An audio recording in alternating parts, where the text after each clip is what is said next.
আল্লাহ রাসূল ফাতেমার ঘরের মধ্যে ঢুকলেন। ফাতেমাকে ডাক দিয়ে বললেন, ফাতেমা, তোমার কি কখনো মনে হয় তোমার বাবা বিশ্ব নবী বলে আল্লাহ তোমাকে জান্নাত দিবে? ফাতেমা বলতেছে, বাবা, এ কথা একবার কেন, হাজারবার আমার মনে হয়। আমি বিশ্বাস করি আমার বাবা বিশ্ব নবী, এই কারণে আমি জান্নাতি। আল্লাহ রাসূল চোখের পানি বের করে ছোট বাচ্চার মতন কান্না শুরু করে দিলেন। ফাতেমা, তুমি কখনো এমন বিশ্বাস করতে পারো না তোমার বাবা বিশ্ব নবী বলে আল্লাহ তোমাকে জান্নাত দিবে। জান্নাতে যদি যাবার চাও তাহলে জান্নাতের আমল করে তোমাকে জান্নাতে যেতে হবে। তোমার বাবা নবী বলে আল্লাহ তোমাকে জান্নাত দিবে, এইটা কখনোই মনে করো না। জান্নাতের আমল করে তোমাকে জান্নাতে যেতে হবে। ফাতেমা বলেন, বাবা, জান্নাতে যাওয়ার আমল কি? আল্লাহ রাসূল বললেন, 4টা আমল করলে আল্লাহ 8টা জান্নাতের দরজা খুলে দিবে। এই মায়েরা ভালো করে শোনেন, মাত্র 4টা আমল। 4টা আমল করলে 8টা জান্নাতের দরজা আল্লাহ খুলে দিবে। তার মধ্যে সবচাইতে গুরুত্বপূর্ণ আমল হলো পর্দা। ও ফাতেমা, মেয়েটার সবচাইতে আমল হলো গুরুত্বপূর্ণ পর্দা। সঙ্গে সঙ্গে ফাতেমা, তার কাছে এক ওড়না ছিল, ওড়নাটা মাথার উপর টাইনা বলল, বাবা, এইভাবে যদি আমি পর্দার মধ্যে যাই। রাসূলুল্লাহ বলেন, ফাতেমা, এইভাবে যদি পর্দাকে গ্রহণ করো, আমি রাসূল বলতেছি আল্লাহ তোমাকে দুনিয়াতেও সম্মানিত করবেন এবং আখেরাতেও সম্মানিতা করবে। আমরা খুতবাতে শুনি, জুমার দিনের সানি খুতবা শোনেন না? সাইদাতুন নিসায়ে আহলিল জান্নাহ ফাতেমাতুজ জোহরা, নারীদেরকে জান্নাত দেওয়া হবে। সমস্ত জান্নাতি নারীদের নেত্রী যিনি হবেন তার নাম হলো ফাতেমা। তাকে আল্লাহ একটা ডিগ্রি দিয়েছেন, নাম হলো জহুরা ডিগ্রি। জোরে কোন কি ডিগ্রি? মায়েরা যারা পর্দার অন্তরে একটু শোনেন, কারণ মেয়েরা যদি পর্দার মধ্যে যায় আমাদের যুবক নিয়ে কোনো টেনশন করা লাগবে না। আজকে যুবকরা 4G 5G মোবাইল নিয়ে সবসময় ঘরে ঘরে, কি ঘরে না? ঘরে না? আমার মতন বক্তাকেও যুবক আসতেছি আটকে দেয়, হুজুর একটু দাঁড়ান, কি জন্যে? একটা সেলফি। হাই রে, যুবকেরা তো হসে ভাই। এরকে চাল চলন মুড মোশন দেখলে এরকম হওয়ার পিছনে কারণকে জানেন? এরকে ভিতরে একটা আকাঙ্ক্ষা কাজ করতেছে। সেই আকাঙ্ক্ষা হলো বেপর্দার নারী। এই বেপর্দা নারী আমাদের যুবকদেরকে পাগল বানায় দিছে। আজকে যদি মেয়েরা পর্দার মধ্যে থাকে, আমাদের একটা যুবকও বেসাইজ হবে না, সমস্ত যুবককে আল্লাহ সাইজ করে দিবে। জোরে কান সুবহানাল্লাহ। এই জন্য মা বোনদের একটু পর্দার ওয়াজ করার দরকার আছে না নাই? জোরে কান আছে না নাই? ও আমিলুস সলিহাত। সূরা আসরের 2 নম্বর বিষয় হলো নেক আমল। নেক আমলের মধ্যে পুরুষের 1 নম্বর হলো নামাজ, আর নারীদের 1 নম্বর হলো পর্দা। আল্লাহ রাসূল বললেন, ফাতেমা, আল্লাহ তোমাকে দুনিয়াতে সম্মানিতা করবেন, আখিরাতেও সম্মানিতা করবেন যদি তুমি পর্দার ভিতরে থাকো। ফাতেমার জীবনে অনেক কষ্ট হয়েছে, কিন্তু ফাতেমা খুবই সম্মানিতা। তার প্রমাণ হলো বুখারী শরীফের একটা হাদিস। কতগুলো মেয়ে মানুষ ফাতেমার দরজার দাঁড়িয়ে আছে, ফাতেমার সাথে দেখা করবে। যাকে আল্লাহ জান্নাতে নারীদের নেত্রী বানাবে, সেই ফাতেমারা দেখতে কেমন, এই জন্যে কতগুলো মেয়ে মানুষ দরজার দাঁড়িয়ে আছে, কিন্তু দরজা তো একেবারে বন্ধ। তুমি এরা কি করবে? দেখে ছোট বাচ্চা রাস্তা দৌড়াদৌড়ি করতেছে, ডাক দিয়ে বলছে, বাবা তোমার নাম কি? কয়, ওর নাম হোসাইন। তখন মেয়েরা বুঝবার পারছে এটাই তো ফাতেমার ছেলে হবে। তো বাবা হোসাইন, তোমার মায়ের সঙ্গে আমরা একটু দেখা করব, তুমি একটু ভিতরে গিয়া তোমার মায়ের কাছ থেকে আমাদের জন্য দরজা খোলার অনুমতি নিয়ে আসো। হোসাইন বললো, আপনাদের কোনো টেনশন নেই, আমি যাচ্ছি। এই বলে মারছে দৌড়। হোসাইন যখন দৌড় মারছে, একটা ঘর বাদ দিয়ে মায়ের ঘরের দরজা, কারণ ফাতেমার সামনের ঘরে থাকে না, মেয়েরা সামনের ঘরে থাকবে না, মেয়েরা থাকবে অন্দর মহলে। জোরে কোন মহলে? এটা আমি যে বাড়িতে ঢুকলাম, ওই বাড়িতে আমি ঢুকলাম, প্রথম ঘর ঢুকতেই যে ঘর, সেটা কিন্তু মেয়েদের ঘর না, সেটা হলো অতিথি আপ্যায়নের ঘর। তারপরে ঘর, তারপরে কি? নারীদের ঘর। যেই ঘরটা থাকবে অন্দর মহলে, পুরুষ মানুষ ওখানে যাওয়ার কোনো সুযোগ নাই। ইমাম গাজ্জালী বলেছেন, অন্দর মহল মানে কবর, কবর, কবর। তো ছাত্র বলেন, হুজুর কবর দিয়ে অন্দরমহল কেমনে বুঝেন? ইমাম গাজ্জালী বলেন, একটা মহিলা মারা গেলে তার লাশ যারা ধরে কবরের মধ্যে নামাবার পারবে, কেবলমাত্র তারাই অন্দরমহলে ঢুকতে পারবে। এখন আপনারা বলেন তো, একটা মেয়ে মানুষ মারা গেলে পাইকারি হারে সবাই কি লাশ ধরতে পারবে? যে আমি একটু লাশটা ধরে কবর নামাইতো। দুলা ভাই যদি শালির লাশ ধরবার চাই, কেউ ধরবার দেবেন? তাহলে দুলা ভাই তো ঢুকবার পারবে না।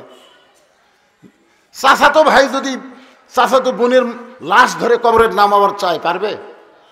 তাহলে চাচাতো ভাই ঢুকতে পারবে না, ফুফাতো ভাই, মামাতো ভাই, একটা ভাইও লাশ ধরার ক্ষমতা নাই, তাহলে তারা ঢুকতে পারবে না।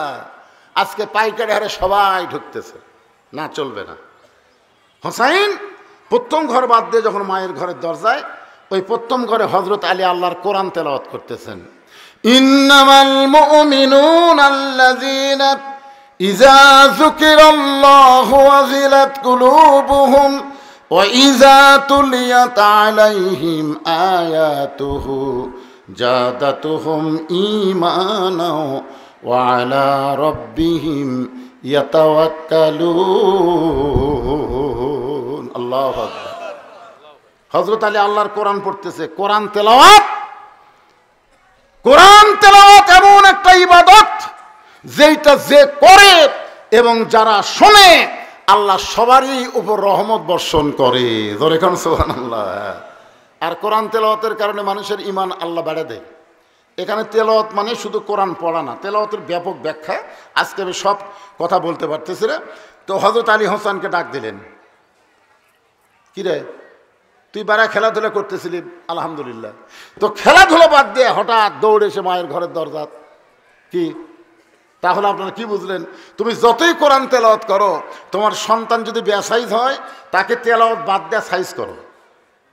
তুমি মনে করছো বাবা তুমি 5 ওয়াক্ত নামাজি, আর তোমার ছেলে আইনা হয়ে ফজরে ঘুম পাড়তেছে, ল্যাপের কোন জায়গা খুঁজে পাওয়া যাচ্ছে না, পাও নাই মাথাও নাই, গেল কোথায়? আজান শুনে ওই 3.5 হাত মানুষ 2.5 হাত হয়ে গেছে। আপনি সামনে কাতারে যা দোয়া পড়তেছেন আর চোখের পানি বের করে কাঁদতেছেন, আর বেটা কুত্তার আমল করতেছে ল্যাপের মধ্যে। সকাল থেকে সাইজ ছিবে যা সাইজ, কুত্তার ও ল্যাপের মধ্যে একই সাইজ। আপনি মনে করতেছেন জান্নাত যাবেন, ইয়ার কি বাড়তেছেন আল্লাহর সাথে, ইয়ার কি? আলী বলতেছে শোন শোন কে বেড়া, তো খেলাধুলা ভালোই করতেছিলি, তো খেলাধুলা বাদ দে মায়ের ঘরের দরজা কেন? তো হোসেন বলতেছে আব্বু কতগুলো মেয়ে মানুষ দরজার দাঁড়িয়ে আছে, আমার মায়ের সাথে দেখা করবে, তো মা তাদেরকে দেখার অনুমতি দিবে কিনা এটা জানার জন্য আমি মায়ের ঘরে ঢুকতেছি। আলী বলতেছে তোর বয়স কত? তোর বয়স কত? হোসেন বলতেছে আমি তো জানি না, আমি জানি বলি তো আটকে দিছি। যখন তখন মায়ের ঘরে ঢুকতে পারবি না, যখন তখন ঢুকতে গেলে মায়ের অনুমতি নিয়ে ঢুকবি। তোর 4 বছর বয়স পার হয়ে গেছে, 4 বছরের বাচ্চারা যখন তখন মায়ের ঘরে ঢুকতে পারবে না, মায়ের অনুমতি লাগবে। মা আমি হোসেন একটু ঢুকতে চাই, মা যদি বলে 5 মিনিট দেরি কর, তারপর, কারণ মা ঘরে কোন অবস্থায় আছে এটা কিন্তু 2 বছরের বাচ্চা যদি ঢোকে মায়ের তেমন কিছু মনে হবে না, কিন্তু 4 বছরের বাচ্চা ঢুকলেই বিপদ, কারণ সব কিছু বোঝে। জোরে কারণ বোঝে কি বোঝে না? আবার মেয়ে যখন বড় হবে, যখন তখন বাবা মেয়ের ঘরে ঢুকতে পারবে না, মেয়ের ঘরে ঢুকতে বাবার অনুমতি লাগবে। এক সময় যে মেয়েকে কোলে কাঁকালে আপনি মানুষ করেছেন, আপনার মেয়েকে বুকের উপর রাইকে আপনি ঘুম পড়াইছেন, আজকে সেই মেয়ে যখন 8-9 বছর হয়ে গেল, ঘরের মধ্যে মেয়েটা কিভাবে আছে? বাবা আগে সালাম দিয়ে বলতে হবে মা আমি তোমার ঘরে ঢুকতে চাই। মেয়ে যদি বলে বাবা আসেন কোনো সমস্যা নাই, আর যদি বলেন বাবা একটু দেরি করেন। জোহর নামাজ পড়ে আল্লাহর নবী ফাতেমার ঘরের দরজায়, নবী সালাম দিয়ে বললেন ফাতেমা একটু দরজা খোলো মা, আমি আজকে তোমাকে মুখটা দেখে একটু যাওয়ার চাই। ফাতেমা বললেন বাবা এখনকার মতো আপনি ফেরত যান, এখন দরজা খোলার মতন পরিবেশ আমার বাড়িতে নাই, এমন একটা পোশাক পরে আছি যেই পোশাক নিচের দিকে নিয়ে গেলে উপর দিকে আমি ঢাকতে পারি না, উপর দিকে আনতে গেলে নিচে ঢাকতে পারে না। বাবার সামনে মেয়ে দরজা খুলতে বড় শরম পাই। রাসূল চলে গেলেন আসরের নামাজের পর, আবার আল্লাহর নবী এসে বললেন ফাতেমা তুই তো জানিস মা তোর মুখটা না দেখলে আমার কলিজায় শান্তি হয় না। ফাতেমা বলে বাবা এখনো পরিবেশ ঠিক হয় নাই, এখনকার মতো আপনি ফেরত যান। সঙ্গে সঙ্গে নবী আমার জানলার কাছে গিয়ে বললেন ফাতেমা একটু জানলার পাল্লা খোল। নবী এক টানে গায়ের চাদর খুলে ফাতেমার হাতে দিয়ে বললেন মা এই চাদর পরে বাবার জন্য একটু দরজা খুলে দে। এখান থেকে বোঝা গেল মেয়ে যখন বড় হবে বাবা ইচ্ছা করলেই মেয়ের ঘরে ঢুকতে পারবে না, ছেলে যখন বড় হবে ইচ্ছা করলেই মায়ের ঘরে ঢুকতে পারবে। হোসাইন তুমি আসো আল্লাহর কোরআন ধরো। হযরত আলী হোসেনের হাতে আল্লাহর কোরআন শরীফ দিয়ে এই 3:30 আজান দেয় কোন এলাকার? ও আচ্ছা আচ্ছা আচ্ছা, আমি তো চমকে গেছি, কারণ আমার ভাই আমাকে একটা স্লিপ দিছে হুজুর এই মাহফিলের জন্যে আপনি যখন খুশি তখন একটু গামছার কালেকশন করবেন, ওই ধরে ধরে কোনো কালেকশন না। তবে আজান শুনে তো চুম করছি, আর কি আজান দেয় রে।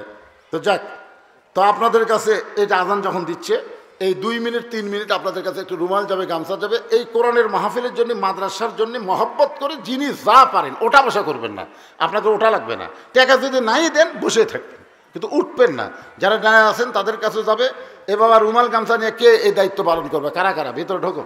2 মিনিটের মধ্যে কাম শেষ করতে হবে। আর আজকে আসরের নামাজ যেখানে 4:30টায় হবে, সমস্যা আছে আপনাদের? কোনো সমস্যা নেই, ওয়াজ হোক। হ্যাঁ, 4:30 আসরে জামাত হবে ইনশাল্লাহ। ভিতরে ব্যাগ গামছা কোথায় আপনার ছাত্র? ওই দিক থেকে আসো, দাও ওই পিছন দিক থেকে যাও, যাও দরজার দিকে আগে যাও। তোমরা তো অল স্কোয়ার।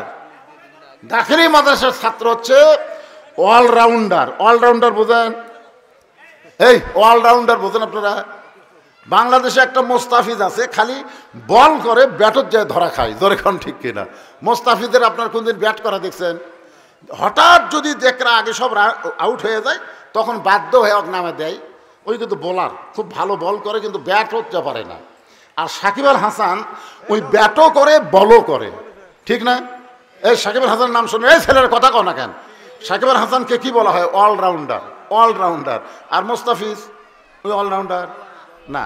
তো এই জন্যে হাই স্কুলে যারা পড়ে আলিমে ভর্তি হবার পারবে না, কিন্তু দাখিলি যারা পাশ করে ইচ্ছা করলে তারা আলিমে ভর্তি হবে, আবার ইন্টারমিডিয়েটেও ভর্তি হবার পারবে। জোরেখান কথা ঠিক কিনা?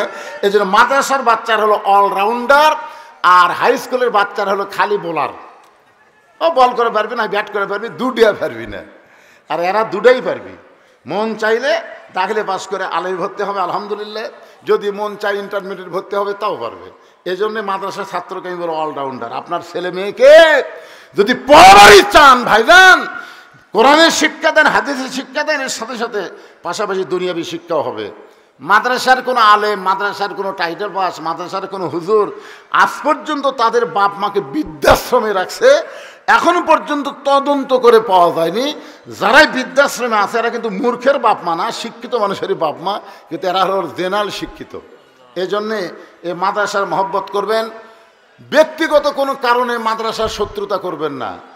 মাদ্রাসার শত্রুতা ব্যক্তিগত কারণে করা যাবে না। মাদ্রাসাকে সবাই মহব্বত করা লাগবে। যেরকম ঠিক আপনাদের সন্তানগুলোকে মাদ্রাসায় দিবেন, অলরাউন্ডার হিসেবে তৈরি করবেন। আল্লাহ এই মাদ্রাসাকে কিয়ামত পর্যন্ত কবুল করুক। জোরে কোন আমিন। মহিলাদের মধ্যে আমার মেয়েরাই আছে, আদায় করবে। মায়েরা আপনারাও দান করবেন। আদায় শেষ হয়ে গেলে এখন সবাই একটু জিকির করে লা ইলাহা ইল্লাল্লাহ, লা ইলাহা ইল্লাল্লাহ, জোরে লা ইলাহা, লা ইলাহা ইল্লাল্লাহ মুহাম্মাদুর রাসূলুল্লাহ সাল্লাল্লাহু আলাইহি ওয়াসাল্লাম। এইদিকে তাকান, খেয়াল করেন ভাইজান। হযরত আলী হোসেনকে ডাক দিলেন, আয় আয়। হোসেন যখন বাবার কাছে গেছে, সঙ্গে সঙ্গে হযরত আলী আল্লাহর কোরআন শরীফ বলতেছেন ধর। হযরত আলী যে কোরআনই পড়তেছেন, তখন হয়তো এরকম বাইন্ডিং কোরআন ছিল না, যেটাই ছিল ধর। যেই বলেছে হোসেনকে ধর, সঙ্গে সঙ্গে হোসেন বলতেছে দেন। সুবহানাল্লাহ কবেন না? আচ্ছা, আপনার নাতিকে, আপনার ছেলেকে আপনি যদি বলেন কোরআন শরীফ ধর, আপনার ছেলের সঙ্গে ধরবে? একবার পরীক্ষা করে দেখবেন তো, ধরে কি ধরে না। ছেলে আপনার আসতেছে, বাবা আসো তো, শোনো ময়না আসো, ধরো কোরআন শরীফটা ধরো তো, কোরআন শরীফটা রেখে আসো। ওই তখন বলবে আব্বা আপনি আনছেন, আপনি পারেন না। তার মানে ওর শরীর ঠিক নেই। যেরকম কি ঠিক নাই? কথা কন না কেন রে বা, কথা কন না কেন? কোরআন শরীফ ধরবার গেলে লা ইয়ামাসসুহু ইল্লাল মুতাহহারুন, ততক্ষণ পর্যন্ত কোরআন স্পর্শ করতে পারবা না যতক্ষণ তুমি পবিত্র না হবা। তাহলে আলী কিন্তু হোসেনকে বলতেছে ধর, সঙ্গে সঙ্গে হোসেন বলতেছে দেন। 4 বছরের একটা বাচ্চাকে বলতেছে ধর, সঙ্গে সঙ্গে বলে দেন। হযরত আলী এত ছোট বাচ্চাকে কোরআন শরীফ কেন দিবার চাইলেন, আর হোসেন কেন বলতেছে দেন? এর মধ্যে কারণ আছে না নাই? একদিন জোহরের নামাজের, আল্লাহ নবী ইমামতিতে নামাজ শুরু হয়ে গেল। জোহর নামাজের প্রথম রাকাতে প্রত্যেকটা সাহাবী 3 বার সুবহানাল্লাহিল আলা বলেছে, কিন্তু দ্বিতীয় সেজদায় 3 বারের জায়গায় 100 বার সুবহানাল্লাহিল আলা বলে, কিন্তু নবী সেজদা থেকে মাথা তোলেন না। এটা প্রথম রাকাতে। দ্বিতীয় রাকাতে ঠিক আছে, তৃতীয় রাকাত ঠিক, চতুর্থ রাকাতে ঠিক। নামাজ শেষ হলে কোন সাহাবী তো সাহস পায় না। ওমর ফারুক বললেন, ইয়া রাসূলুল্লাহ, জোহরের নামাজের প্রথম সেজদায় 3 বার সুবহানাল্লাহ আলা বলার পরে আপনি সেজদা থেকে মাথা তুললেন, কিন্তু দ্বিতীয় সেজদা এত লম্বা করলেন, আমি উমর পর্যন্ত একসময় বিরক্ত হয়ে মনে করছি রাসূল মনে হয় অসুস্থ হয়ে গেছে। মিন শারিল ওয়াসওয়াসিল খান্নাস, আমার নফস আমাকে বলতেছে মাথা তুলে দেখতো নবীর খবর কি। কিন্তু আমি ইক্তেদাইতু বিহাযাল ইমামদের বলছি আপনাকে অনুসরণ করা লাগবে, এই বিধায়ে আমি মাথা তুলিনি হুজুর। কিন্তু এত লম্বা সেজদা কেন? আল্লাহ রাসূল বললেন, ওমর তোমরা সবাই যখন সেজদা দিচ্ছ, আমিও তো সেজদার মধ্যে আছি, ওই সময় এই হুসাইন কুত থেকে এই কাতারের ফাঁক ফুঁক দিয়ে জাগা মতো এসে চড়িছে। তার মানে কি কোনো সাহাবীর পিঠত চড়েনি, চড়ছে নানার পিঠত। মানে কি সবার ফাঁক ফুঁক দিয়ে আস্তে আস্তে এসে নানার পিঠে চড়ে বসে আছে। নবী আছে নামাজের সেজদায়, এটা কিন্তু প্রথম রাকাতে দ্বিতীয় সেজদায় যাওয়ার সাথে সাথে হোসেন এই কামটা করছে।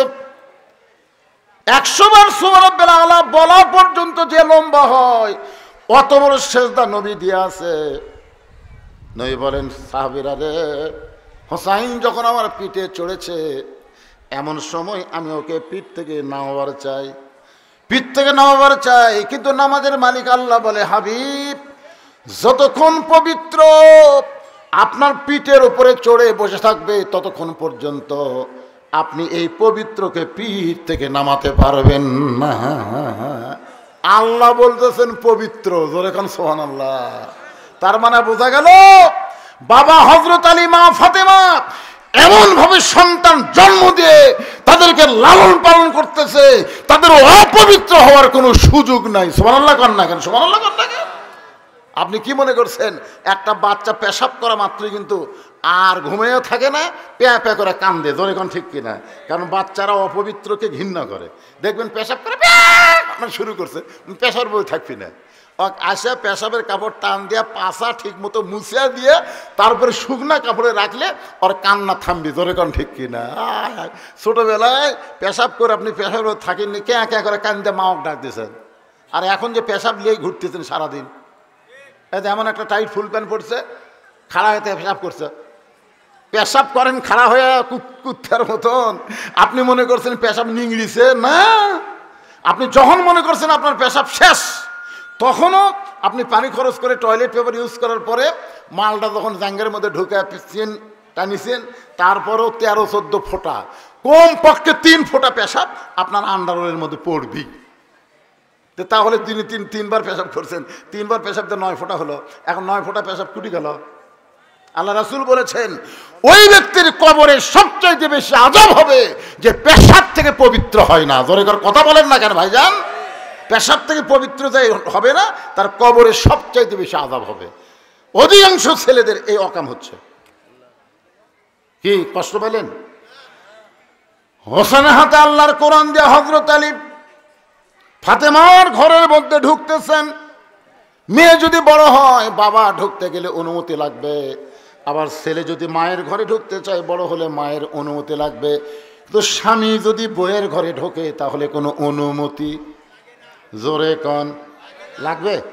যে অবস্থায় থাক, কারণ আল্লাহ বলেছেন, হুন্না লিবাসুল লাকুম ওয়া আনতুম লিবাসুল লাহুন্না। স্বামী হলো বিবির পোশাক, বিবি হলো স্বামীর পোশাক। যে অবস্থায় থাকো না কেন, বউ স্বামীর কাছে যাইতে পারবে, স্বামী বিবির ঘরে ঢুকতে পারবে। একথা কার? আরো জোরে বলেন। হযরত আলী যেই মাত্র দরজা খুলেছে, দরজা খোলার সঙ্গে সঙ্গে তাকায় দেখতে পায় ফাতেমা অন্দর মহলের মধ্যে বসা নাই, ডান হাতে আল্লাহর কোরআন তেলাওয়াত করতেছে, আর বাম হাতে জাঁতা ঘুরাইতেছে। সুবহানাল্লাহ। ডান হাতে কি করে? ডান হাতের মধ্যে কোরআনের আয়াত নিয়ে ফাতেমা কোরআন তেলাওয়াত করতেছে, আর বাম হাতে জাঁতা ঘুরাইতেছে, পাথরের জাঁতা।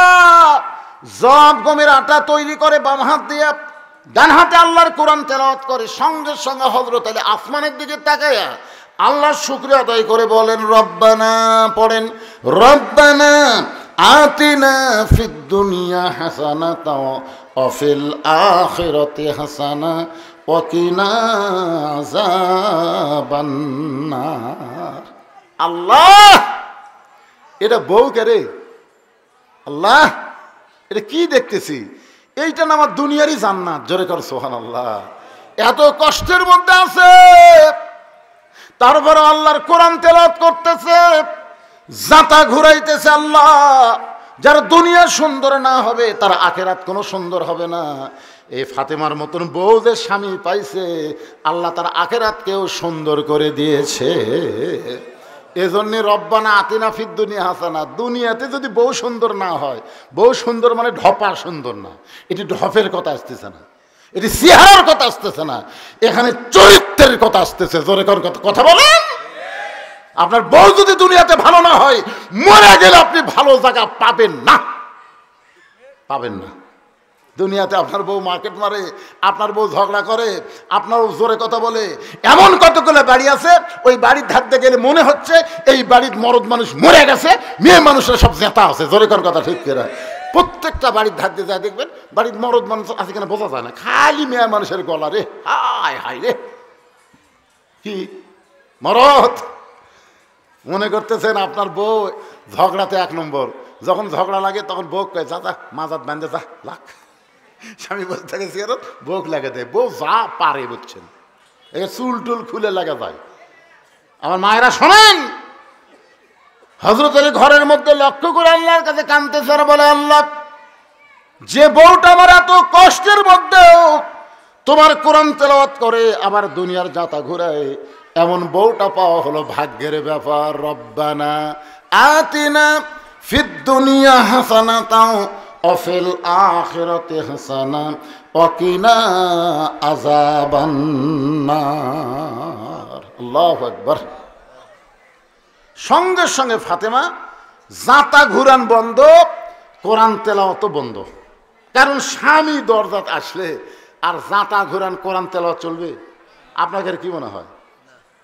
আমাদের বউগুলা কি যেই মাত্র হযরত আলী দরজায়, সঙ্গে সঙ্গে ফাতেমা জাতা ঘুরান বন্ধ, কোরআন তেলাওয়াত বন্ধ করে খুব দ্রুত গতিতে সে বুড়া আঙ্গুলে ভর দিয়া স্বামীর কপালে একটা চুমা খায়। সুবহানাল্লাহ। আলী বলতে যে, ফাতেমা, তুমি কোরআন তেলাওয়াত করলাম, তুমি জাতা ঘুরানো বাদ দিলে, আমার কপালে চুমা দিলা, কারণ কি? ফাতেমা বলে, স্বামী গো, স্বামী যখন বিবির কাছে আসবে তখন বিবির সমস্ত কাজ কাম আল্লাহ হারাম করে দিছে, একটা মাত্র কাজই হলো স্বামীকে খুশি করা। সুবহানাল্লাহ। আপনাকে বলতে অসুবিধা হচ্ছে, এ আজকে আপনাকে বিরুদ্ধে যাচ্ছে। তাহলে স্বামী যখন বইয়ের ঘরত আসবে, বইয়ের সমস্ত কাজ কাম হারাম, একটা মাত্র কাজ, সেই কাজ হলো স্বামীকে খুশি করা। ধরে কোন কি করা? তা আমি আপনার কপালে চুমা দিয়ে আপনাকে আমি খুশি করে দিলাম। আলী বলতেছে, তাই বলে তুমি না জাতা ঘুরান বাদ দিলে, কিন্তু কোরআন তেলাওয়াত? ফাতেমা বলে, আপনি জানেন না, শুধুমাত্র ফরজ ইবাদত ছাড়া বউ যদি ফরজ নামাজের নিয়ত করে, তখন স্বামী যদি ডাকে, ফাতেমা, ও ফাতেমা, তখন কোনো উত্তর দেওয়া যাবে না, কারণ আল্লাহর নামাজ পড়তেছে। এখন স্বামী ডাকলে উত্তর দেওয়া যাবে না। কিন্তু বউ যদি সুন্নত নামাজ পড়ে, নফল নামাজ পড়ে, কোরআন তেলাওয়াত করে, তখন স্বামী ডাকার সাথে সাথে সব ইবাদত বাদ দিয়ে একমাত্র ইবাদত হলো স্বামীর কথার জবাব দেওয়া। জোরে কোন সুবহানাল্লাহ। কারণ রাসূল বলেছেন, আল্লাহকে সেজদা করার পরে কাউকে যদি সেজদা দেওয়ার হুকুম থাকতো ফাতেমা, তাহলে তোমাকে আমি বলতাম আলীর পায়ে সেজদা করো। সেদিন থেকে বোঝা গেল আল্লাহ ছাড়া অন্য কাউকে সেজদা করা যাবে না। কিন্তু মেয়ে মানুষের কাছে আল্লাহর পরে সবচাইতে দামি ওই মহান মানুষটি হলো তার স্বামী। আর আমরা যদি ডাকি, রহিমা, রেবেকা, কথা কয় না, ময়নাটিয়া, কথা কয় না, ও রহিমা, কি আমার কাম নাই, এত ডাকেন কে? আমার কাম নাই। আপনারা বলেন তো, কে ডাকতেছে? তা তুই কেমনে বলতেছিস আমার কাম নাই? তোর একটাই কাম হলো স্বামীর ডাকে সাড়া দেওয়া। দেখছেন, খালি ফরজ ইবাদত ছাড়া অন্য কোনো ইবাদতের মধ্যেও থাকলে নফল ওজা করতেছে, স্বামী যদি বলে শীতের দিন গো, রাতের বেলা সাহস পাই না, দিনে একটু খেলবার চাই, বউ কয় আমি ওজা আছি, আল্লাহ কয় ওজা বাদ দে, ওজা বাদ দে, তোর ওজাকে আমি এক পয়সা দিয়ে গুনি নেয়, তুই স্বামী খুশি কর, যা। সুবহানাল্লাহ কর না কেন রে ভাইরা? এই শালি মেয়েরা জানে না দেখে এই খালি রোজা রাখে, এ করে সে করে। আরে পাগলি, স্বামীর গুরুত্ব বোঝো। আবার স্বামীদেরও ওয়াজ আসতেছে, বইয়ের গুরুত্ব কি সেটাও বলবো। আর আবার রাগ করে, খালি হুজুর এমন ওয়াজ করে, খালি স্বামীর পক্ষে ওয়াজ করে, বইদের পক্ষে করে না। আমার মায়ের একটু মনোযোগ দিয়ে শোনেন। ফাতেমা বলে, স্বামী গো, আপনি তো কোরআন তেলাওয়াত করতেছিলেন, এই কোরআন তেলাওয়াত বাদ দিয়ে আপনি আমার ঘরের মধ্যে ঢোকার কারণ কি? আপনি তো কোরআন তেলাওয়াত করতেছিলেন, কোরআন তেলাওয়াত করতে করতে কি আমার কথা মনে হয়েছে নাকি? আলী মুসকে মুসকে হাসে দিয়ে ফাতেমার কপালে একটা চুমা দেওয়া হলো, ফাতেমা আসলে তোমার কথা মনে হয়নি।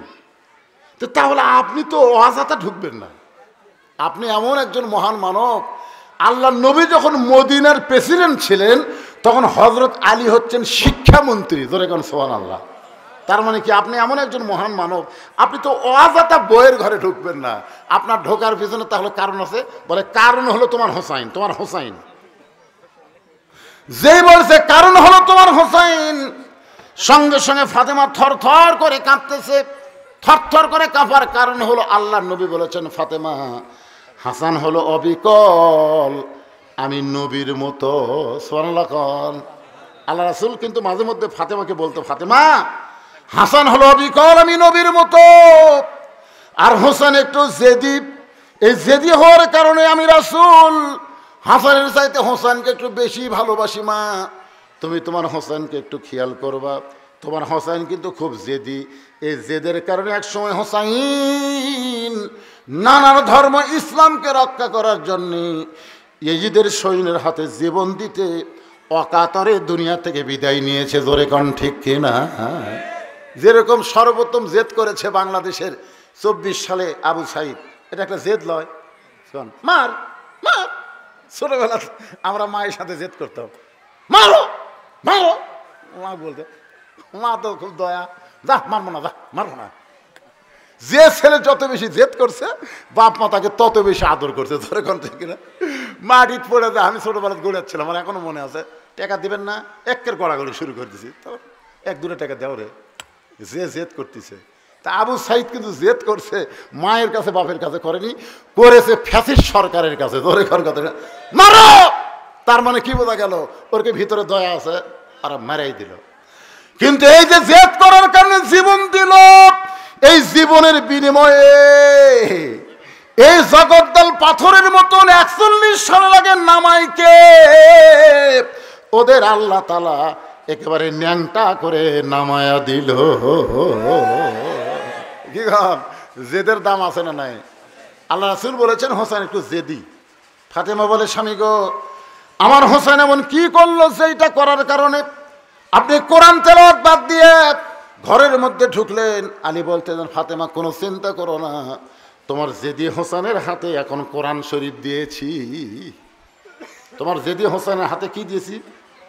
ফাতেমা মুসকি মুসকি হাসার বলে, ওই বাবা মা হলো সবচাইতে বড় ভাগ্যবান যার শিশু বাচ্চার হাতে থাকবে আল্লাহর কোরআন। সুবহানাল্লাহ। সবাই বলবি না তো? আগডম বাগডম ঘোড়াডম সাথে ঢাক ঢোলক ঝাঁঝর বাজে এই মিথ্যে শিক্ষা এক বই দেখে পিঠ ব্যাকা হয়ে গেছে। বারে ক্লাস 2 এর ছাত্র এক ব্যাগ বইলে যাচ্ছে, মাজা ব্যাকা। কে রে, তোর ব্যাগের মধ্যে কি মাল আছে রে? হায় হায়, আইরাই টিয়ে লাই ভরা দিয়ে লালে গেল বল মাছে, তাই না থেকে ভদন নাচে। এই মিথ্যা শিক্ষা আপনার মাসুম বাচ্চার হাতে তুলে দিয়েছেন। আপনি মনে করেন না আপনি বাবা জান্নাত যাবেন। জান্নাত আপনার মায়ের বাড়ির মামু বাড়ি না, জান্নাত হলো একজন বান্দার ঘর। ধরে কোন কথা বলেন? তা আপনি কি আপনার মাসুম বাচ্চার হাতে কোরআন শরীফ দিতে পারেন না? আলীর মতো, ফাতেমার মতন তারা বাপ মা আজকে খুশি। ওই বাবা মা হলো সবচাইতে বড় ভাগ্যবান যার মাসুম বাচ্চার হাতে থাকবে আল্লাহর কোরআন। যেই কোরআন স্পর্শ করতে গেলে পবিত্রতাকে শিখা লাগবে। ধরে কোন কথা ঠিক না? তা আপনি ছোটবেলা আপনার বাচ্চাকে তো পবিত্র শিখাবেন। পবিত্রতা যদি ছোটবেলা শিখে, ও জীবনে দাঁড়ায়া পেশাব করবি না। ধরে কোন কথা বলেন না কেন ভাইরে? করবে? হ্যাঁ, দাঁড়ায় পেশাব করার পিছনে কারণ বলতেছি, আপনার ছেলেকে আপনি ইঞ্জিনিয়ার করেন, ডাক্তার করেন, ব্যারিস্টার করেন, যা ইচ্ছা করেন, কিন্তু মাসুম বাচ্চা অবস্থায় তাকে আপনি পবিত্রতার শিক্ষা দিবেন। আমার কথা কি বুঝতে পারলেন? এত সুন্দর হবে। ফাতেমা বলে, স্বামী গো, ওই বাবা মা হলো সবচাইতে বড় ভাগ্যবান যাদের শিশু বাচ্চার হাতে থাকবে আল্লাহর কোরআন। ভাই আপনি কিছু বলবেন? হ্যাঁ, আসুক, অসুবিধা নেই। যখন আসে ইশারা দিবেন তাকে। ওয়াজ তো করতেছি। আমি কিন্তু এই মুহূর্তে পর্দার উপরে ওয়াজ করতেছি, মনে আছে আপনাদের? ফাতেমা বলে, স্বামী গো, হোসেনের হাতে কোরআন শরীফ দিয়ে আপনি ঢোকার পিছনে কারণ? আলী বলতেছেন, ফাতেমা, দরজাত কতকগুলা মেয়ে মানুষ দাঁড়িয়ে আছে। এই মায়েরা শোনেন, দরজাত কতগুলা মেয়ে মানুষ দাঁড়িয়ে আছে, তারা ফাতেমার সঙ্গে দেখা করবার চায়। হোসাইন তোমার ঘরে ঢুকে তোমার অনুমতি নিবার চাইছিল, আমি হোসেনের কোরআন শরীফ দিয়ে আমি নিজেই তোমার ঘরে ঢুকলাম। ও ফাতেমা, ওই মেয়েরা তোমার সঙ্গে দেখা করতে চায়, তুমি কি তাদের দেখা করার অনুমতি দিবা? ফাতেমা বলতেছে, আমার কোনো আপত্তি নাই, কারণ মেয়েরা যখন আমার সঙ্গে দেখা করবে আমার কোনো আপত্তি নাই, কিন্তু আপনার কষ্ট হবে। আলী বলতেছে, আমার কষ্ট মানে? বলে, আপনারই তো কষ্ট, আপনাকে পর্দার ব্যবস্থা করা লাগবে। পর্দার ব্যবস্থা করার দায়িত্ব কিন্তু মেয়ের না, পর্দার ব্যবস্থা করার দায়িত্ব হলো পুরুষ মানুষের। ধরে কোন কথা ঠিক না? আপনার বউ পর্দার মধ্যে থাকবে না, বেপর্দা হবে, এই দায়িত্ব কার? স্বামীর। বারে বইয়ের উপর দিয়ে না। অনেক জায়গায় তো ওয়াজ করবে গেলে, হুজুর পর্দার ওয়াজ করবেন, এখনকার মেয়েরা বেপর্দা। আসলে মেয়েদের কোনো দোষ নাই। দেখেন ফাতেমা কি বলতেছে, যে মেয়েরা যখন আমার সঙ্গে দেখা করবে আপনি কষ্ট করে পর্দার ব্যবস্থা করা লাগবে। আল্লাহ রাসূল বলেছেন, আর দায়ুসুল ইয়াদখুলুল জান্নাত, দায়ুস কোনোদিন জান্নাতে যাবার পারবে না। সাহাবারা বললেন, ইয়া রাসূলুল্লাহ, দায়ুস কোন নারী? আল্লাহ নবী বলেন, দায়ুস কোন নারী না, দায়ুস হলো ওই সকল পুরুষ মানুষ যাদের অধীনে নারীরা পর্দা করে না। তাহলে আমরা পুরুষ মানুষ, আমাদের অধীনে নারী আছে না নাই? বিশেষ করে আপনার বউ কার অধীন? কার অধীন? যতক্ষণ পর্যন্ত আপনার মেয়েকে বিয়ে দেন নাই ততক্ষণ মেয়েটা কিন্তু আপনার অধীন। বিয়ে যখন হয়ে গেল তখন মেয়েটা স্বামীর অধীনে চলে গেল। তাহলে কমপক্ষে দেখেন, বউ আছে, মেয়ে আছে, যে মেয়ের বিয়ে হয় না, যে বোন, আপনার বাবা মরে গেছে, আপনি বড় ভাই, আপনার বোনটা এখনো বিয়ে শাদী হয় নাই, ওই বোনটাকেও আপনাকে পর্দার মধ্যে রাখার দায়িত্ব। ধরে কোন ঠিক কি না? আপনারা হক কথা শুনলে আনমনা হয়ে যান কেন? একটু মনোযোগ দিয়ে শোনেন রে ভাই। আপনি কি মনে করতেছেন হজ দিয়া, নামাজ দিয়া, রোজা দিয়া আপনি জান্নাতে যাবেন? আপনার বইয়ের যদি পর্দা না থাকে, মেয়ের যদি পর্দাই না থাকে, রে কি কথা রে বারে? এতই সোজা। আসলে ইসলামকে আমরা বুঝিনি, তো আমাদেরকে বুঝতে দেওয়া হয়নি। মডারেট ইসলাম করে আমাদের সামনে উপস্থাপন করা হয়েছে। আল্লাহর কোরআন থেকে সূরা আসর থেকে একটু মনোযোগ দিয়ে শোনেন। ফাতেমা বলে, স্বামী গো, আপনাকে কষ্ট করে পর্দার ব্যবস্থা করা লাগবে। আলী মুসকি মুসকি হাসার বলে, ফাতেমা, মেয়েরা মেয়ের সঙ্গে দেখা করতে গেলে কোনো পর্দা লাগে না। ভালো ফতোয়া মারছে, মেয়েরা মেয়ের সঙ্গে দেখা করতে গেলে কোনো পর্দা লাগে না। আচ্ছা, মেয়ে, এদের সব মেয়েরা যে এক জায়গায় বসে আছে, আছে না নাই? প্রত্যেক মেয়েকে আলাদা আলাদা বসে আছে না সবাই এক জায়গায় বসে আছে? ওর মধ্যে কোনো মরদ মানুষ গেলে পর্দা লাগবে। আমাদের জন্য তো ওই ওই বেড়া দেওয়া হচ্ছে। তোর কোন কথা ঠিক কিনা? তাহলে মেয়েরা মেয়ের সঙ্গে দেখা করলে পর্দা লাগে না, এটা তো তুই মুয়া বলবি কইনি, পৃথিবীর সবচাইতে বড় আলেম হযরত আলী কইছে। তোর কোন কথা ঠিক কিনা? কথা বলেন। আলীকে হামাকের মতন তুই মুয়া বলবি? যে মৌলবি সম্পর্কে রাসূল বলেছেন, আনা মাদিনাতুল ইলম ওয়া আলিউ বাবুহা, আমি হচ্ছে ইলমের শহর, আলী হচ্ছে তার দরওয়াজা। জোরে কান সুবহানাল্লাহ। হ্যাঁ, আল্লাহ রাসূল বলেছেন, আমার কাছে যত এলেম আল্লাহ দিয়েছে সর্বপ্রথম আমি আলীর কাছে এলেমটা ট্রান্সফার করে দিই। জোরে কান সুবহানাল্লাহ। আল্লাহর ধন নবীরে দিয়া আল্লাহ গেছে গায়েব হইয়া, নবীর ধন আলী নিয়ে, নবীর ধন আলী নিছে। আলীর থেকে প্রত্যেকটা সাহাবী রাসূল বলেছেন, আনা মাদিনাতুল ইলমি ওয়া আলিউ বাবুহা, আমি হচ্ছে এলেমের শহর, আলী হচ্ছে তার দরওয়াজা। সে আলী বলতেছে, ফাতেমা, মেয়েরা মেয়ের সঙ্গে দেখা করবে, এখানে পর্দার কোনো দরকার নাই। ফাতেমা বলে, স্বামী গো, আপনি জ্ঞানী হবার পারেন, মহাজ্ঞানী হবার পারেন, কিন্তু পর্দা বিষয়ে আমার চাইতে আপনি কম জানেন। আপনি জ্ঞানী হতে পারেন, মহাজ্ঞানী হতে পারেন, কিন্তু পর্দা বিষয়ে আমার চাইতে আপনি কম জানেন। আপনারা বলেন তো, বউ যদি এ কথা কয় তখন স্বামীর ভিতরে একটু কি মন খারাপ হয় না? আলী বলতেছে ফাতেমা পর্দা বিষয় আমার চাইতে তুমি বেশি জানো, দৃষ্টান্ত দাও। তখন ফাতেমা বলতেছে এত রাগ করছেন কেন, এত রাগ করছেন কেন? যে কয়টা মেয়ে দরজার দাঁড়িয়ে আছে আপনি তাদের চিনেন? কন আপনি তাদের চিনেন? আলী চিন্তা করে তো মারিফতি প্রশ্ন রে। খালি একদিন আমার বইয়ের কাছে গল্প বলছিলাম যে আমার সম্পর্কে চাচাতো ভাইয়ের বউটা ভালোই, বিয়াটা ভালোই করছে। আর বউ বলতেছে আপনি কবে থেকে লুচ্চা হলেন? আমি বললাম কে রে? তা আপনার চাচাতো ভাইয়ের বউ সুন্দর, আপনি একটা আলেম মানুষ কেমনে পান? এটা আলেমের কাহিনী, লুচ্চার কাহিনী। আমি সেদিন কান ধরে তওবা করছি, আমার বইয়ের সামনে যতদিন বাঁচবো আর কোনো নারীর কথা আমি বলবো, আমি দেখলেও কমো না, কারণ কলি বিপদ। এখন ফাতেমা যে চালাকি করতেছে দেখেন, যে দরজার যে কয়টা মেয়ে দাঁড়ায় আছে আপনি কি তাদের চেনেন? হযরত আলী মাথা নিচু করে বলে ফাতেমা কুল্লিল মুমিনিনা ইয়াগুদ্দু মিন আবসারিহিম, আল্লাহর আইন যেদিন থেকে আল্লাহ নাজিল করেছে সেদিন থেকে আমার একমাত্র ফাতেমা ছাড়া আমি দুনিয়ার কোনো মেয়েকে দেখিও নি, চিনিও না। ধরে কন না সুবহানাল্লাহ। এটা কোন বিষয়ে? এটা মায়ের ব্যাপারে বলা হয় নাই, বোনের ব্যাপারে বলা হয় নাই, এটা বলা হয়েছে বিবির ব্যাপারে। যারা তোমার বউ হতে পারে, বউ হতে পারে, যাদের বিয়ে করতে তুমি পারবা, এরকম নারীর দিকে চোখ তুলে তাকানো যাবে। কথা কন না কেন? এই যে আয়াতে যেটা এর ব্যাখ্যা কিন্তু বলা আছে কুল্লিল মুমিনিনা ইয়াগুদ্দু মিন আবসারিহিম। কোনটা? তাই বলে আমার সহোদর বোনের দিকে আমি তাকার পারবো না, আমার খালার দিকে আমি তাকার পারবো না, আমার মায়ের দিকে আমি তাকাবো না? মায়ের মুখের দিকে তাকালি তো সওয়াব।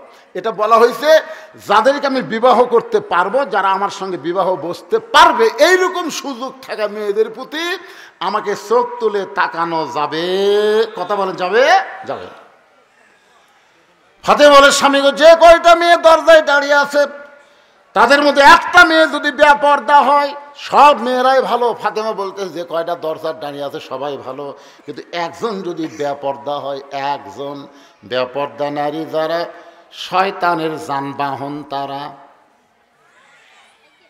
আপনারা একটু আমার সাথে বলেন, বেপর্দা নারী যারা শয়তানের যানবাহন তারা। শয়তান কিন্তু গ্রামের মধ্যে ঢুকে বেপর্দা নারীর ভিতর দিয়ে। বেপর্দা নারী যারা শয়তানের যানবাহন তারা, বেপর্দা নারী যারা শিলা কলা তারা, বেপর্দা নারী যারা ব্রয়লার মুরগির মতন তারা। একই গাছের কলা, এক গামলায় চোচাওয়ালা, এক গামলায় শিলা কলাওয়ালা নিয়ে বসে আছে, এক গামলায় শিলা কলা, এক গামলায় চোচাওয়ালা।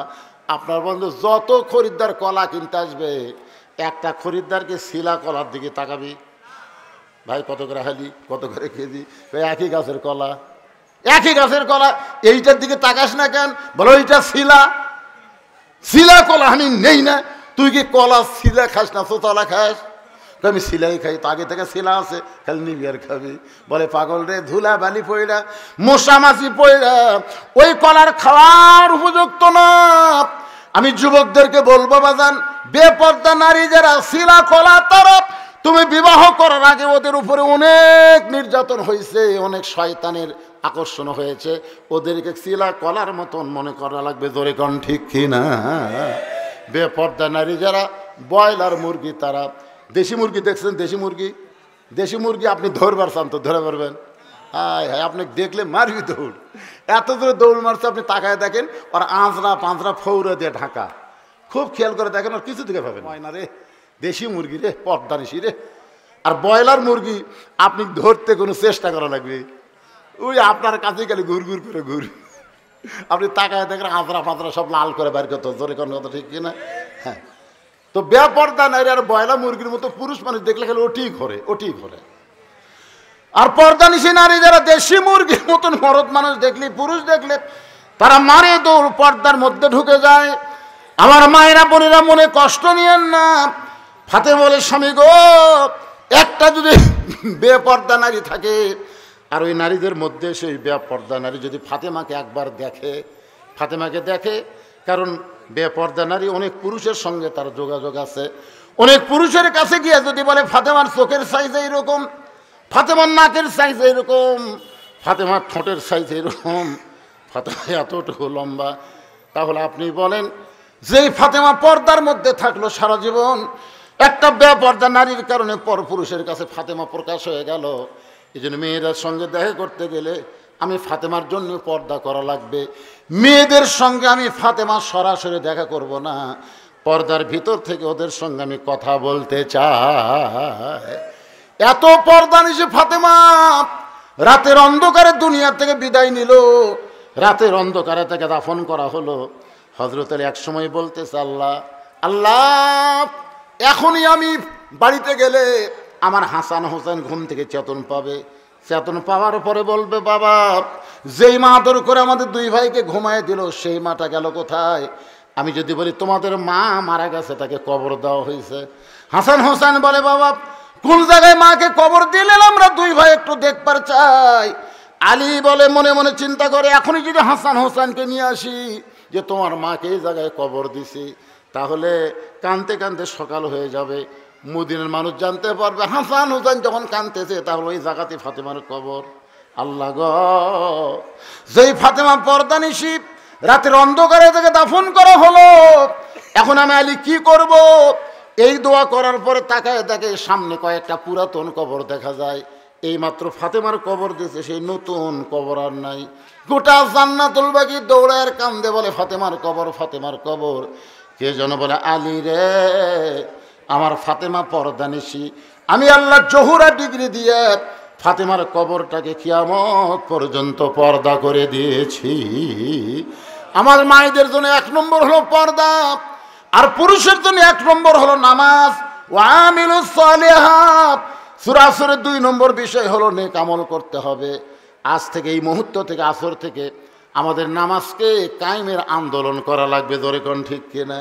আমি নামাজ পড়বো, আমার বউ নামাজ পড়বে, আমি নামাজ পড়বো, আমার ছেলে নামাজ পড়বে, আমি নামাজ পড়বো, আমার মেয়ে নামাজ পড়বে, আমার পরিবারের সবাই নামাজ পড়বে, আমি নামাজ পড়বো, আমার ড্রাইভার নামাজ পড়বে, আমি নামাজ পড়বো, আমার সাহাবী নামাজ পড়বে, আমি চেয়ারম্যান নামাজ পড়বো, মেম্বাররাও নামাজ পড়তে হবে, আমি ওসি সাহেব নামাজ পড়বো, সব পুলিশ মুসলমানকে নামাজ পড়া লাগবে, আমি টিওনো সাহেব নামাজ পড়বো, আমার অধীনস্থ অফিসে যতক্ষণ তারা চাকরি করবে তাদেরকেও নামাজের ব্যবস্থা করা লাগবে। ধরে কোন কথা ঠিক কি না?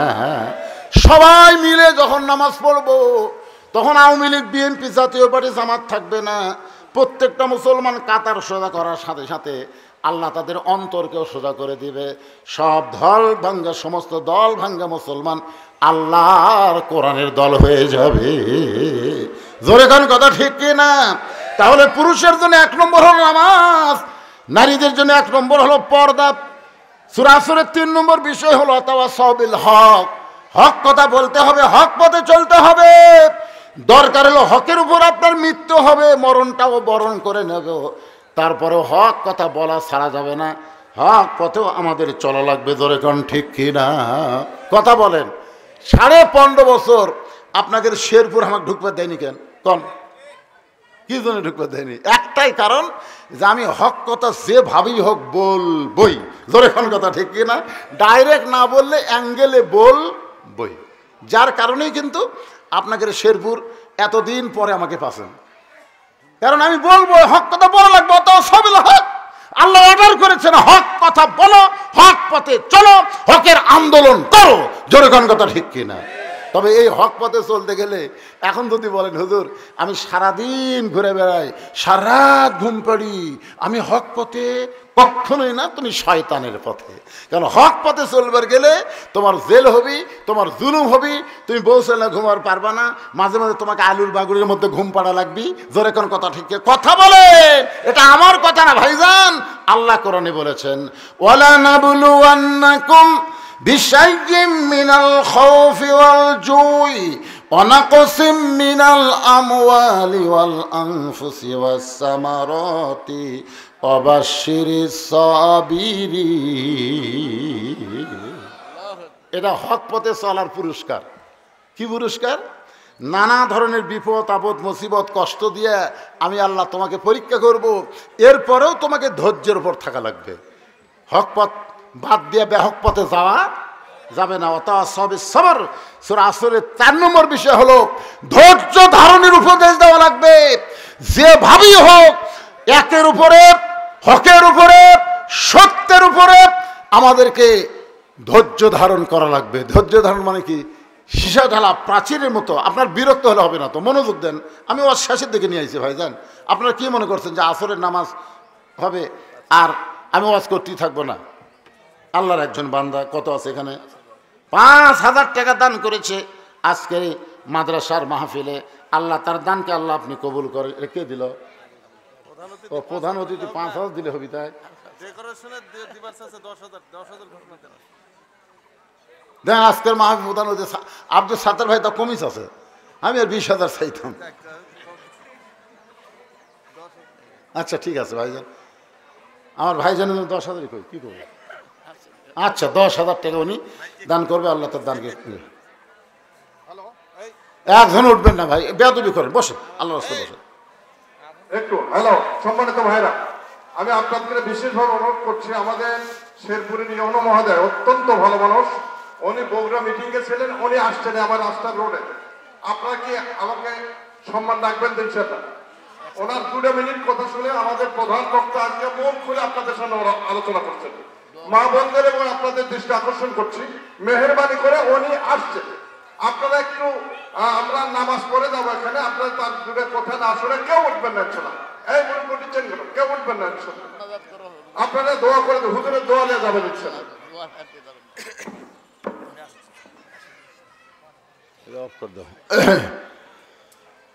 এই যে ওয়াজই হচ্ছে অত সবই সবর, এ ধৈর্যের ওয়াজ হচ্ছে।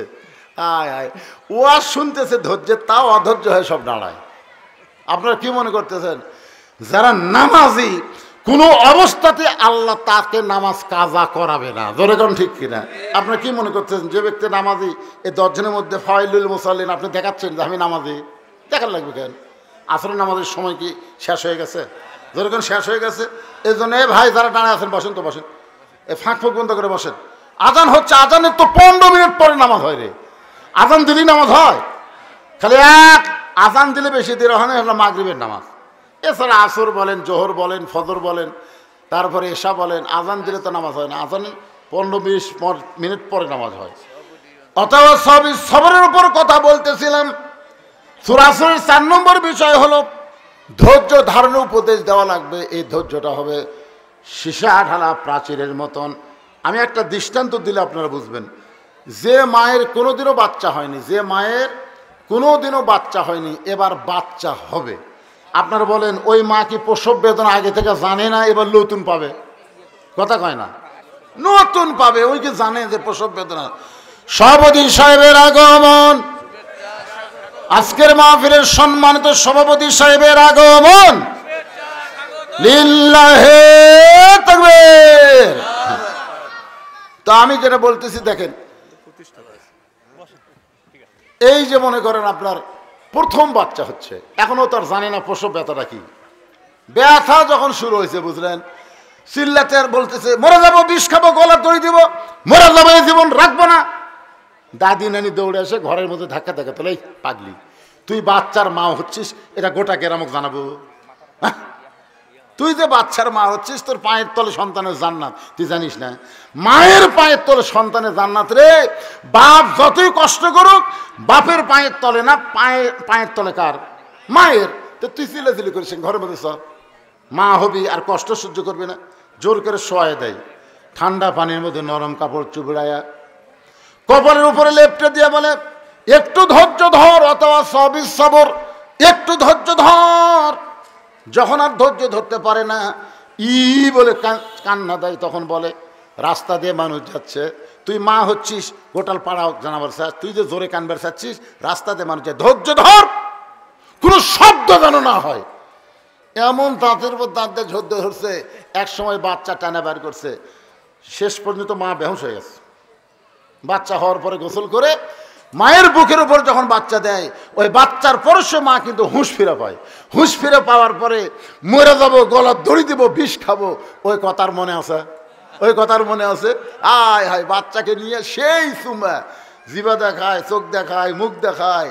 দাদিনী বলে এক লাথি মার, এক লাথিতে ফেলে দে, এর জন্য গলা দড়ি দিবার চাইলি, বিষ খাবার চাইলি, মরে যাবার চাইলি, তারপর আদর করিস কেন? মা বলে দাদি কি বলছি না বলছি, পাগলি হয়ে গেছিলাম। ও দাদি, এই নিয়ামত কাছে আসার পরে আর কোনো কষ্টের কথা মনে থাকে না দাদি।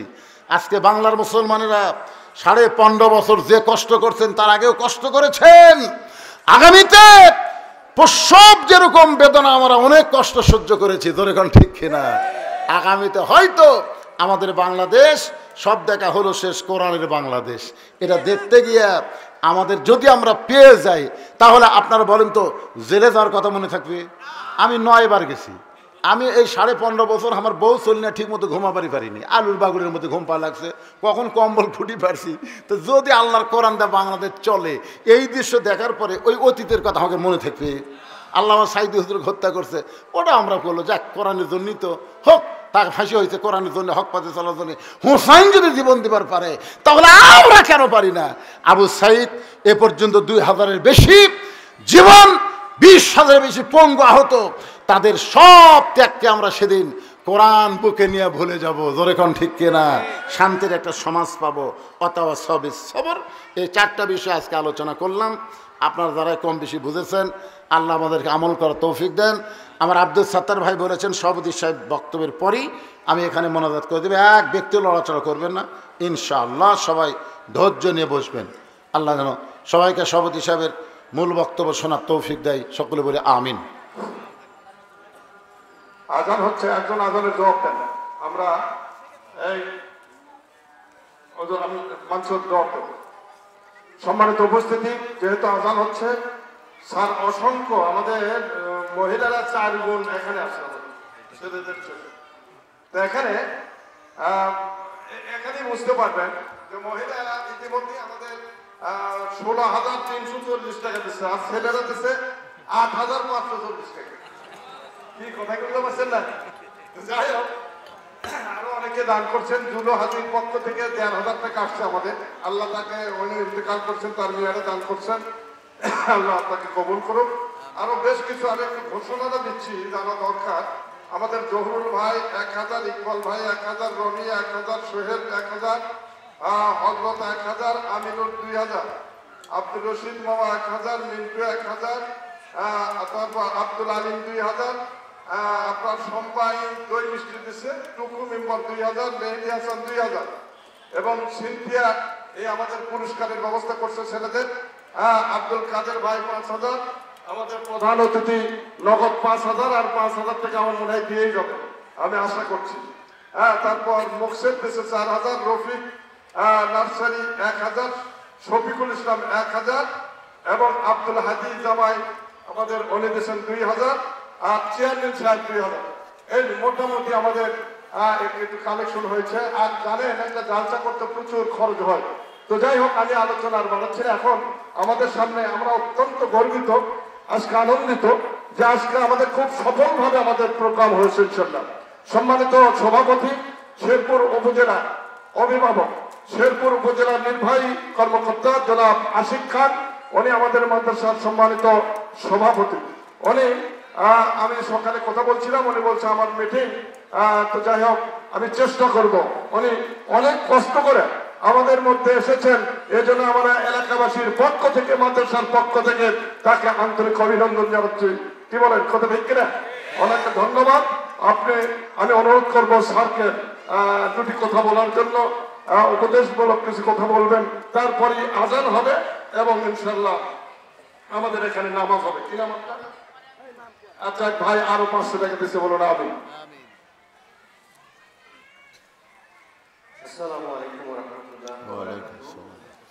আজকে এই মহিপুর কাদিরিয়া ইসলামিক মিশন দাখিল মাদ্রাসার উদ্যোগে যে তাফসীরুল কোরআনের যে আয়োজন, সেই আয়োজনে আমাদের মাঝে যারা উপস্থিত আছেন এবং এই আয়োজনকে সফল করতে যারা শ্রম দিয়ে যাচ্ছেন এবং আমার ধর্মীয় ভাবনামীদের সাথে আমরা এখানে যারা বসে আমরা আলোচনা শুনছি, উপস্থিত ভাই ও বোনেরা, সবাইকে সালাম এবং শুভেচ্ছা জানাচ্ছি। আমি অত্যন্ত দুঃখিত যে এটা অনেকক্ষণ আগে শুরু হয়েছে এবং আমি একদম শেষের দিকে এসে পৌঁছেছি। তো মানে অনেক কাজের ভিড়ে তারপর যেভাবে আমাকে বললো যে 4:15-টার মধ্যে ঢুকতেই হবে। তা আমি বললাম যে হ্যাঁ, আসলের একটা বিষয় আছে, আমি চেষ্টা করবো। তো যাই হোক, আল্লাহ মিলাই দিয়েছেন, সেই জন্য এখানে উপস্থিত হওয়ার সৌভাগ্য হয়েছে। তো এখানে যে আলোচনা চলছে এখানে খুব বেশি কিছু বলার নাই। এখন আল্লাহর ওয়াস্তে যে আলোচনা হচ্ছে, আমরা আশা করি যে উদ্দেশ্যে আমরা এখানে উপস্থিত হয়েছি, কিছু আলোচনা জমিও জালসাতে হয়ে থাকে, আপনারা সবই জানেন, এবং এগুলো যখন জীবনে উপলব্ধি করে আমরা সেগুলো জীবনে মেনে চলবো, সেই উদ্দেশ্যে আমাদের এখানে আসা। এবং নিজেদের জন্য, নিজের আত্মীয় স্বজনের জন্য আল্লাহর রাসূলের যে দুইটা কথা শোনা, সেটা যে সৌভাগ্য হয়েছে, আল্লাহ যে আপনাকে এখানে অন্য কাজ থেকে বিরত রেখে এখানে বলার সুযোগ দিয়েছেন, এই জন্যই আল্লাহর কাছে আলহামদুলিল্লাহ আমরা বলতে পারি। তো আর কথা না বাড়ি, আমাদের আসলে এই আয়োজনের পিছনে যে ভুল ত্রুটি বা ক্ষমাসুন্দর দৃষ্টিতে দেখবেন, যেহেতু আমি সভাপতি হিসেবে আমাকে বলতেই হয়, এবং এই সভাপতি হইলেও যারা আসলে কাজ করেছেন তারাই আসলে সব, আপনি এখানে জাস্ট অতিথি মাত্র আপনাদের মধ্যে। সব মিলিয়ে আর কথা না বাড়াই, আপনারা দোয়া রাখবেন এই প্রতিষ্ঠানের জন্য, আমাদের জন্য দোয়া রাখবেন, এবং যারা আয়োজন করেছে এই ধরনের একটা সুন্দর আয়োজন, তাদের সকলের জন্য আমি আপনাদের নিকট দোয়া কামনা করে আমার কথা বলা এখানে শেষ করছি। আসসালামু আলাইকুম ওয়া রাহমাতুল্লাহ।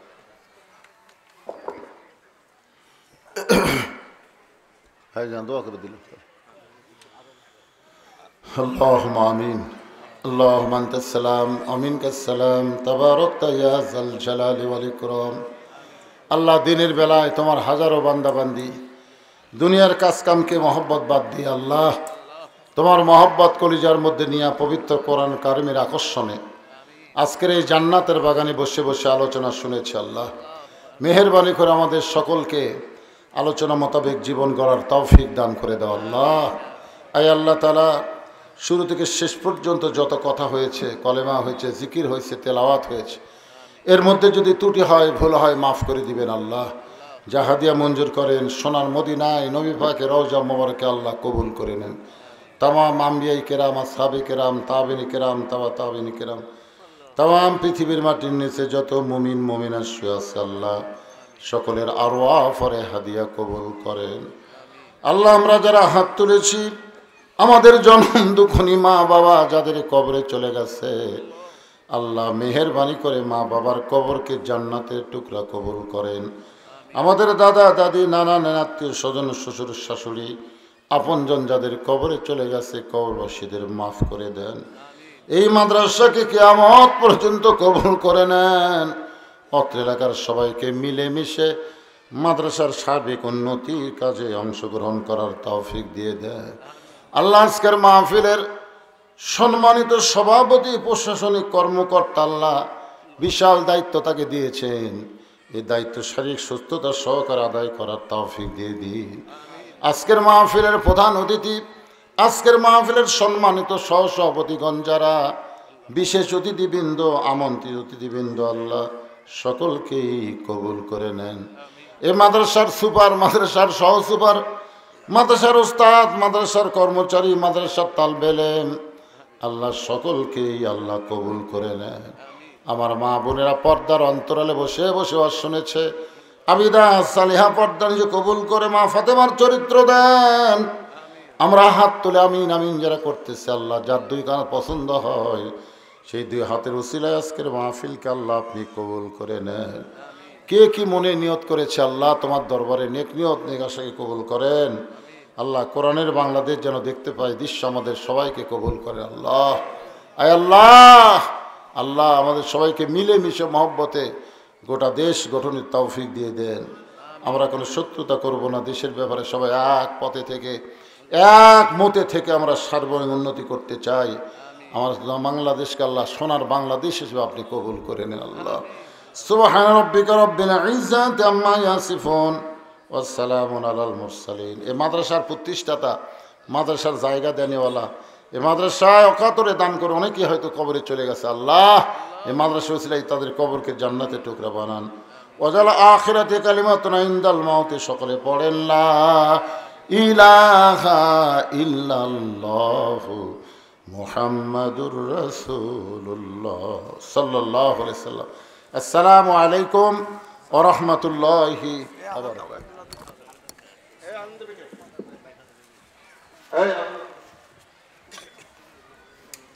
ছেলেরা গেল কোথায়? আপনারা জানেন না জামাত হবে এখানে, একজন আজান না।